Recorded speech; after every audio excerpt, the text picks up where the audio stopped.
শুনো মা, তুমি আমাকে জন্ম দিতে দেখে তুমি আমাকে কিনে নাও নাই যে তুমি আমাকে যেভাবে বলবো আমার সেইভাবে চলতে হবে।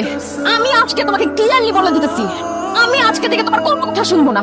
আমার যখন যেটা আমার ইচ্ছা হবে সেইটা আমি করব। আমার যেই ড্রেস পরতে ইচ্ছা হবে আমি সেই ড্রেস পরবো। আমার যেখানে যাইতে ইচ্ছা হবে সেইখানে যাবো। তুমি যদি আমাকে বাধা দাও না, তাহলে আমি ভুলে যাবো যে তুমি আমার মা। কি হয়েছে মা? তুমি অনেকক্ষণ ধরে কান্নাকাটি করতেছো, কিছুই বলতেছো না। কি হয়েছে বলো? আঙ্কেল, আমার শ্বশুর মারা গেছে। তোমার শ্বশুর মারা গেছে, তুমি এখন এইখানে বসে আছো কেন? তাড়াতাড়ি যাও, শ্বশুর বাড়িতে যাও। মা আন্টি, আমার শ্বশুর আজকে মারা যায়নি, গত বছর এই দিনে আমার শ্বশুর মারা গেছে। আজকে তার মৃত্যুবার্ষিকী। আমার শ্বশুরের কথা আমার খুব মনে পড়তেছে, কান্না আসতেছে। আরে তোর শ্বশুর মনে হয় তোমার মেয়ের মতো আদর করতো না? দেখছো, শ্বশুররাও কখনো কখনো পিতা হয়। তোমার মনে হয় পিতার মতো আদর করতো, তাই না? বলছি আন্টি, বলি, তোমার শ্বশুরের মৃত্যুবার্ষিকী, তুমি বাসায় যাও।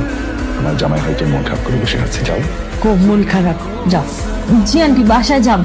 আজকে আমার শ্বশুরের মৃত্যুবার্ষিকী তো, সেজন্য আমার জামাই আজকে বাসায় সন্ধ্যার সময় মিলাদ রাখছে। আন্টি, আপনি তো জানেন আমি তো বাসায় একা, তাই চাচ্ছিলাম শিরা যদি আমার সাথে একটু বাসায় যেত।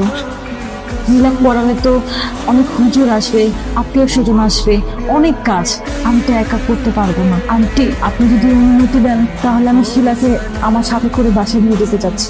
আন্টি, আপনি কোনো টেনশন করবেন না, আমি শিলাকে আমার সাথে নিয়ে যাব, আবার এসে বাসায় ওকে দিয়ে যাব। আন্টি বুঝতেছি তো ওর অনেক মনটা খারাপ, আর মিলাদের ব্যাপার স্যাপার তো, তা না হলে আন্টি আমিও যেতাম। ওই শাহানা, শুনো না, ওই মৃত্যুবার্ষিকী মিলাদ পড়াবে, আত্মীয় স্বজন আসবে, লোক খাওয়াতে হবে। ডলি তো একা না, যদি শিলা যায় তাহলে ডলি হেল্প হবে। প্লিজ তোমাকে পারমিশন যাবে না দেওয়া। শিলা মা, তুই তাহলে যা, কিন্তু সাবধান। ওইখানে যেহেতু মৃত্যুবার্ষিকী, দোয়ায় মাহফিল, মাথায় ঘুমটা রাখবি, দোয়া খায়ের করবি, ঠিক আছে? আর মা, মিলাদ শেষ হওয়া মাত্রই আমার শিলারে পাঠায় দিবা। শিলা, দেরি যেন না হয়, হ্যাঁ? কথার যেন কোনো বরখেলাপ না হয়। তুমি কোনো চিন্তা করো না, তুমি যা বলছো আমি একদম অক্ষরে অক্ষরে পালন করবো। ধন্যবাদ মা, এটা যেন মনে থাকে।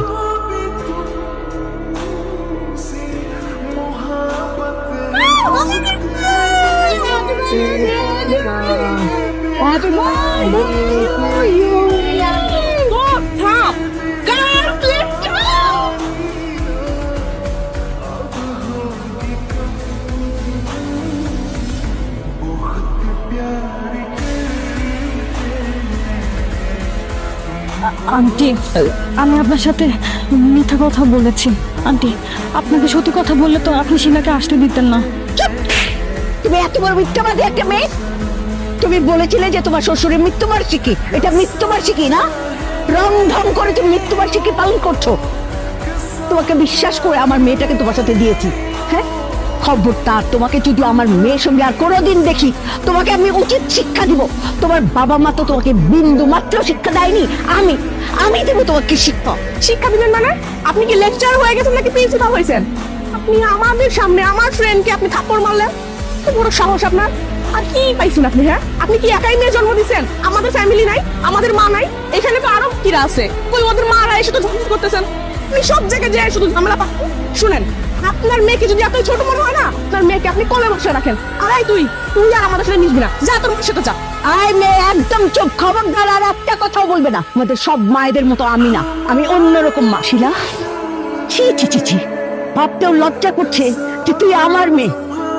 বান্ধবীর শ্বশুরের মৃত্যুবার্ষিকী, মিলাদ মাহফিল, হ্যাঁ, এইসব মিথ্যা কথা বলে এখানে এরকম উদ্ভট পোশাক পরে ছেলেদের সঙ্গে ঢলাঢলি করছিস, নাচানাচি করছিস। কি বিচ্ছিরি পোশাক পরেছিস, তোকে দেখতে কত জঘন্য লাগছে। হ্যাঁ, কি শিক্ষা দিয়েছি তোকে আমি? এই শিক্ষা দিয়ে বড় করেছি? হ্যাঁ, তুই জানিস না আমি তোর মা, আমি এসব একদম পছন্দ করি না। ছি ছি ছি শিলা, আমার না ইচ্ছে করছে কি এখন জানিস? আমার ইচ্ছে করছে এখন তোকে গলা টিপে সবার সামনে মেরে ফেলতে। তোকে এতবার আমি ফোন দিচ্ছি, তোর বাবা ফোন দিচ্ছে, তুই কারো ফোন ধরছিস না। এখানে এসে রঙ্গ ঢঙ্গ করছিস, খুব ভালো লাগছে না? তোকে আজকে আমি জানে মেরে ফেলবো একদম। চল। তুমি আমাকে, আমি যেভাবে বাঁচাচ্ছি না এর থেকে আমার মনে যাওয়া ভালো। কি বলছো তুমি? হ্যাঁ, আমি বসতে গেলে সমস্যা, উঠতে গেলে সমস্যা, আমি খাইলে সমস্যা, ঘুমাইলে সমস্যা, সব ক্ষেত্রে আমার দোষ কেন? হ্যাঁ, সারাক্ষণ আমাকে শাসনের উপর রাখো। এত শাসন করা না ভালো না, বেশি টাইট দিলে রশি ছিঁড়ে যায়। আমার কি নিজের কোনো জীবন নাই? আমার নিজের কোনো ব্যক্তি স্বাধীনতা নাই? তুমি কি ছোট বাচ্চা যে তোমার কথা মতো আমি উঠবো বসবো সবকিছু তোমার কথা মতো করবো? আমার তো নিজেকে নিজে মানুষ মনে হয় না। আমার মনে হয় কি আমি তোমার পুতুল, তুমি যেইভাবে বলবা নাচতে আমাকে আমার সেইভাবে নাচতে হবে। শুনো মা, তুমি আমাকে জন্ম দিতে দেখে তুমি আমাকে কিনে নাও নাই যে তুমি আমাকে যেইভাবে বলবো আমার সেইভাবে চলতে হবে। আমি আজকে তোমাকে ক্লিয়ারলি বলে দিতেছি, আমি আজকে থেকে তোমার কোনো কথা শুনবো না। আমার যখন যেটা আমার ইচ্ছা হবে সেইটা আমি করব। আমার যেই ড্রেস পরতে ইচ্ছা হবে আমি সেই ড্রেস পরবো। আমার যেখানে যাইতে ইচ্ছা হবে আমি সেইখানে যাবো। আর তুমি যদি আমাকে বাধা দাও না তাহলে আমি ভুলে যাবো যে তুমি আমার মা। আজকে এতগুলা মানুষ আমার এই ফ্রেন্ড সার্কেলের সামনে তুমি যে আমাকে এরকম ছোট করছো না, সিনক্রিয়েটটা করছো না, এটার জন্য তোমাকে পস্তাইতে হবে।